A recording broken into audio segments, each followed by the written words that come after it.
Hello and welcome back, Amanda. Sorry, I'm gossiping. Yeah, so Amanda and I literally discussing when we're going to go out for have a few drinks together and ignoring the fact that the adverts are coming to an end. But it's nice to know, isn't it, as a viewer, as a listener, that we all have a little friendship going on behind the scenes. We don't despise each other. Exactly. Imagine a newsroom where everyone gets along.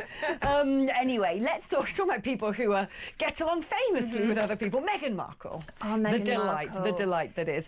Now, of course, Prince William is doing a big Earthshot thing today, isn't he? Was it last night in Brazil? Had all the sort of great and the good fawning over each other to get their leftist credentials, their shiny badges of moral rectitude.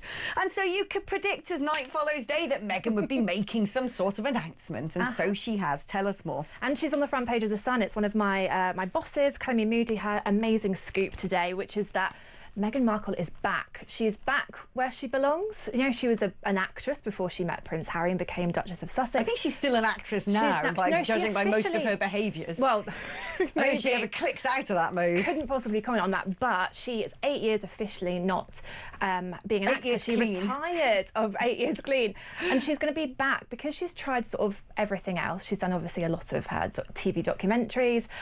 She tried to make can't make podcasts, can't run charities. So from jam to her bread and butter, which is acting. So she's going to be starring as herself. In a new show. Such a challenging role. It's Amazon MGM Productions, and she's shooting in LA actually today. And everyone's quite excited about it. It will be something different. Something that's Meghan Markle in acting mode, pretending she is the world's most worthy person. How's that different to normal?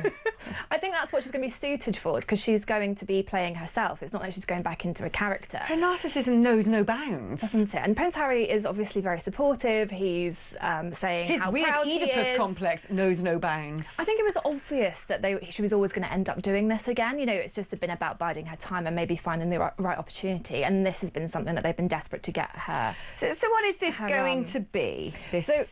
The whole thing is all about the people in it. It's two couples, and one of them's famous and one of them's not. Is that kind of linked to how she was when she met Prince Harry? It's got Lily Collins in it, Brie Larson, and Jack Quaid, who's Meg Ryan's son. Well, it's just a whole load of nepotism, as far as I can tell. Yeah, it does feel very like that. And but I think that she's just this kind of real good get in it. We're already talking about it. It's been on the front page today. It's about her really carving out her. You know, it's been happening for a long time. So do we know if this is like a cameo role? Is it going to be 5 minutes on screen where she turns up being Little Miss Perfect and everyone fawns over her? Or is it sort of more substantial? It's not the starring role, but it's more of a cameo. But it's her first steps to see how she gets on. You know, she's obviously mum of two. She doesn't want to be working all the time. She wants to do the school run. She's made that really clear. That woman's one of the most ambitious, sharp-elbowed people on this planet. So she's headed back into the workplace officially, and it's now maybe to see like how she gets on with it. If she back into the workplace. Hold on, this is the woman who launched her own company. What was the secrets of a female entrepreneur? What was it? A blimmin' podcast? Yeah, was but called, she's or always. Yeah, but that could have been filmed. You know, really close. This is about going into someone else's environment where she's got to adhere to what timings that that they start at and everything. Whereas she likes to do the school run. She wants to be at home for the kids. Oh my gosh, is she paying you, Devlin? What is going on? I'm just trying to put across both sides. I always end up saying I'm quite critical of Meghan. As you know, I've been on here loads of times before and said all these things.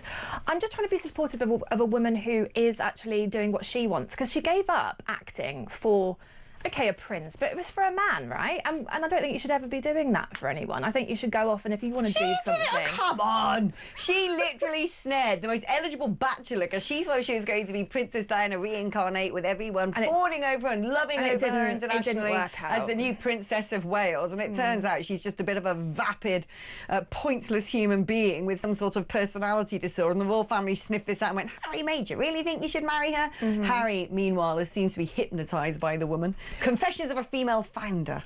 That was well done, yeah. Book. Yeah, where she's sort of banging, I've got to try and do my business and have kids, as if she's the first blimmin' woman to ever give birth. But we are just living in that moment where there's lots of documentaries that are like that. You know, I'm not comparing Meghan Markle to Molly May Hague, you know, but she... for crying out loud, these people could afford nannies. Yeah, and makes me sick. They're kind of these women who, they do have support, they do have nannies, they don't mention them, but they go on and make a TV show about... Do you you know what? There's nothing that gets on my nerves working. more than posh rich people showering themselves in virtue because they've been able to have offspring. You want to go to a council estate and look at a woman who wakes up at 5 o'clock in the morning, goes out on a cleaning job, comes home, prepares breakfast for her kids, takes them to school, goes out and does her second job, comes back, picks the kids up from school, hasn't got enough money so she skips her meal so she can make sure her kids are well fed, make sure they're doing their homework in the evening, goes out and pours pints at the local pub, then comes home. Just That's the story of motherhood that I think should be celebrated. Absolutely. Not Ms. Markle and her, oh, it's so difficult having children in this massive mansion. But then she can't use that excuse anymore because they are getting older now, and it's like, well, does this actually signify the start of something that she's going to go into big film roles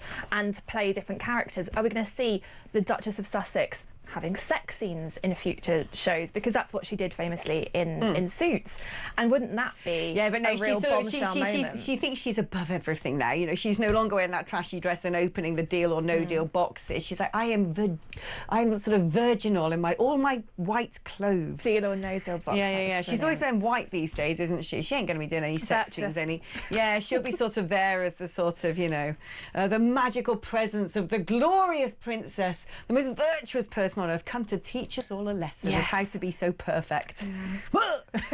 Anyway, there you go. So when is this thing going to be released? Do we know? We don't know yet, but they're filming today, so it's just started. It's called Close Personal Friends, and it does, I think, like what you touched on earlier about it being this sort of nepotism. It is. It's a really interesting part of it where we're seeing you've got the Kim Kardashian. I was reading about that this morning. There's been a total flop. It has, which I'm so devastated about because I do love her. But her mum was the executive producer on it. You know, it's a very much an incestuous kind of environment where they're building their successes because they've got the connections and the money to do so, and it kind of feels a bit These like people that as well. are just so vacuous. There's so many vacuous people now. These influencers are people who've got no skills, who don't act, don't sing, can't, you know, there's absolutely zero talent and meritocracy. They've just either been created on a surgeon's table or born into the right family or married to the right person. Talking about being married to the right person. Ironically, Prince Harry has been penning an essay on Britishness. Really? Saying that the mess, the clubhouse, the pub, the banter, as ridiculous as it sounds, these are the things that make us British. He didn't think it was banter when someone sort of inquired about the colour of his children. That wasn't banter then, was it, Harry? He's suddenly gone from being the most hypersensitive, easily triggered wokatron in the world to going, I love banter, it's so British. What? Say how you really feel about it. What did you make of his video the other day that Meghan had put up of him and him just being miserable looking in the background? Oh, I haven't seen it. Oh, so she was celebrating an American sport and her team won over his, and he just looked, they were in their Montecito. It's like that creepy video when she was like, you know, heavily pregnant and making him dance like a gangster. It's like, what are you? This is just she set the camera up. But you're talking about influencers. You know, it's we're to blame because we feed off of it. We're like, don't you look at me. I ain't there on Instagram flicking through the reels. And we talk about them, and that's what gives them. They're getting all of that money because there's that audience. Not because of me. I blame Ted for this, and you, quite frankly. I'd happily live my life without her. Don't cancel our drinks because of this. Oh no, that's still going on, girl. You can buy the first round. Anyway, ladies and gentlemen, that is the fantastic Amanda Devlin, assistant showbiz editor of The Sun. Now we're going to be